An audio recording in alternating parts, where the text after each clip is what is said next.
দুরন্তের হইচইয়ের গল্প পাঠের আসরে আমার ছোট বড় সকল শ্রোতা বন্ধুকে স্বাগত জানাচ্ছি। আজ তোমাদের একজোড়া ভূতের গল্প শোনাবো।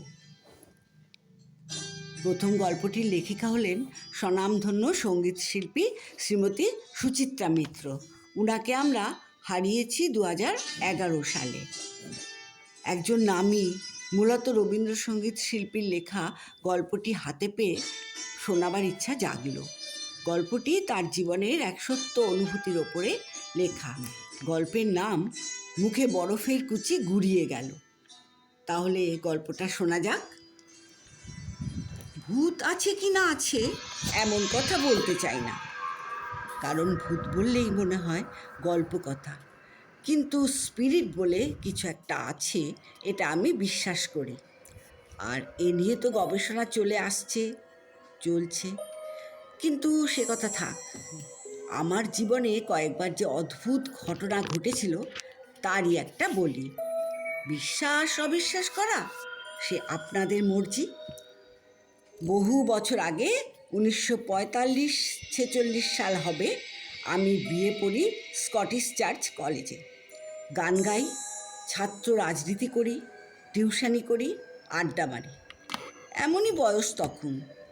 সময়টা ছিল শীতকাল। কলেজের শেষে পার্টির সেল মিটিং ছিল গোয়া বাগানে এক ছাত্র নেতার বাড়িতে।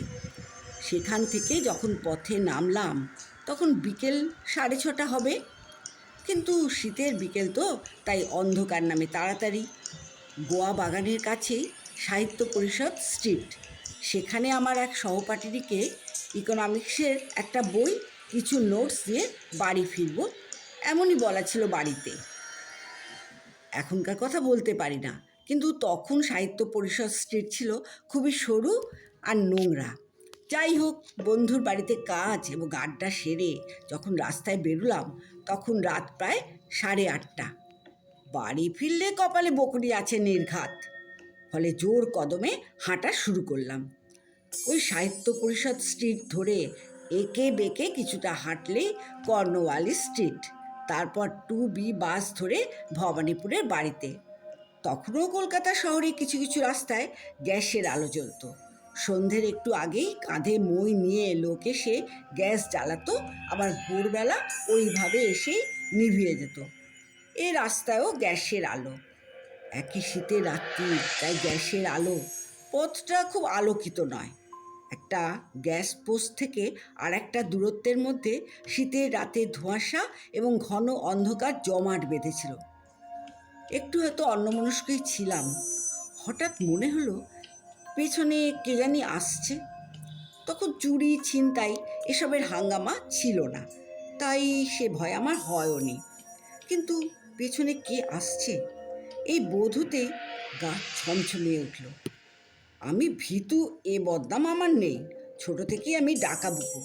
কিন্তু সে রাত্রে কি যে হলো, ঘাড় ফিরিয়ে পেছনে দেখব তাও পারলাম না। মনে হলো ঘাটটা যেন স্ক্রু দিয়ে আটা। হাঁটার বেগটা বাড়ালাম একটা গ্যাস পোস্ট পেরিয়ে জমাট অন্ধকারের কবলে। আর ঠিক সেই সময়ই পেছনে, কি বলবো তাকে আজও জানি না, প্রাণীটি হনহনিয়ে আমাকে পেরিয়ে চলে গেল। ওরে বাস, কি ঢ্যাঙা! আপাদ মস্তক সাদা কোনো কাপড়ে জড়ানো, বোধ করে শীতের জন্য। আর পাশ দিয়ে যখন গেল তখন যেন মুঠো মুঠো বরফের কুচি আমার ওপর ছড়িয়ে গেল। আমি দাঁড়িয়ে পড়লাম। চোখ দুটো রইল সামনের গ্যাস পোস্টের দিকে। প্রাণীটিকে ওই আলোয় আর একবার দেখবার ইচ্ছে, কিন্তু ও মা, গ্যাসের আলোয় যাবার আগেই প্রাণীটি কোথায় উবে গেল। বলছি এই কারণেই যে তাকে আর আলোর তলায় দেখলাম না। যুক্তি দিয়ে মনকে বোঝালাম হয়তো কোনো বাড়িতে ঢুকে গেছে, নয়তো বা আশপাশে কোনো গলিতে। জোরে হাঁটা শুরু করলাম, কিন্তু কোথায় কি? আমার বাঁ পাশে একটা খাটাল আর ডান পাশে একটা বাড়ির উঁচু টানা দেয়াল, এছাড়া কোনো বাড়ির দরজা বা সরু গলি নেই। তারপর বুকের ধকধকানি মাথায় বয়ে কেমন করে যে বড় রাস্তায় এসে পড়লাম তা মনে নেই। বলতে পারেন চোখের ভুল, হতে পারে, কে জানে। যেমন ধরুন না কেন, এই যে সারাদিন কাজের পর রাত 12টায় টেবিল ল্যাম্প জেলে যখন লেখাটা লিখছি, মনে হচ্ছে কে যেন ঠিক আমার পেছনে দাঁড়িয়ে কি লিখছি পড়ছে। ঠান্ডা নিঃশ্বাসও আমার গালে লাগছে। কেমন যেন একটা আনক্যানি ফিলিং। একে কি বলবেন আপনারা? এমন অভিজ্ঞতা আমার আরও অনেক, কিন্তু থাক, সেগুলি পরে কোনো সময় না হয় বলা যাবে। শেষ হলো প্রথম গল্পটি, এবার দ্বিতীয় গল্পের পালা। এটি একটি মজাদার ভূতের গল্প আমার ছোট্ট ছোট্ট বন্ধুদের জন্য। গল্পটি হলো রেভারেন্ড লাল বিহারীদের লেখা ভীতু ভূত। রেভারেন্ড লাল বিহারী দে ছিলেন ঊনবিংশ শতাব্দীর একজন বিখ্যাত বাঙালি লেখক, সাংবাদিক ও শিক্ষাবিদ। ইংরাজিতে তার পাণ্ডিত্য শুধু ভারতবর্ষেই নয়, বিদেশেও স্বীকৃত। ছোটদের জন্য তার ইংরাজি ও বাংলায় প্রচুর গল্প আছে। এসো তাহলে আজ শুনি উনার লেখা ভীতু ভূত গল্পটি। এক গ্রামে এক নাপিত ও তার বউ বাস করত। তাদের সংসারে সুখ ছিল না। বউ কেবলই নালিশ শোনাতো, পেট ভরে খেতে পাই না। মশারির তলায় শুয়ে বেচারি নাপিতকে অনেক কথা শুনতে হতো। বউ প্রায়ই বলে, বউকে খাওয়াবার মুরদ যখন নেই তখন আমাকে বিয়ে করেছিলে কেন? যাদের মুরদ নেই তাদের বউ পোষার শখ কেন? যখন বাপের বাড়িতে ছিলাম তখন কত খাবার খেতাম, আর তোমার বাড়িতে তো বলতে গেলে উপোস করে মরছি। বিধবা উপোস করে জানি, আমি তো তুমি বেঁচে থাকতেই বিধবা হয়েছি। শুধু কথা শুনেই তো সে শান্ত হয় না। একদিন তো ভয়ানক রেগে গিয়ে ঝ্যাঁটা দিয়েই স্বামীকে পেটালো। লজ্জায় ঘৃণায় মরমে মরে নাপিত তার হাতিয়ারগুলি নিয়ে বাড়ি থেকে বেরিয়ে গেল। ধনী না হয়ে সে বাড়িতে ফিরবে না, বউয়ের মুখও দেখবে না। গ্রামের পর গ্রাম পেরিয়ে সন্ধে হলে এক বনের সীমানায় গিয়ে পৌঁছল। একটা গাছতলায় শুয়ে নিজের পোড়া কপালের জন্য দুঃখ করতে করতে অনেক রাত কাটিয়ে দিল।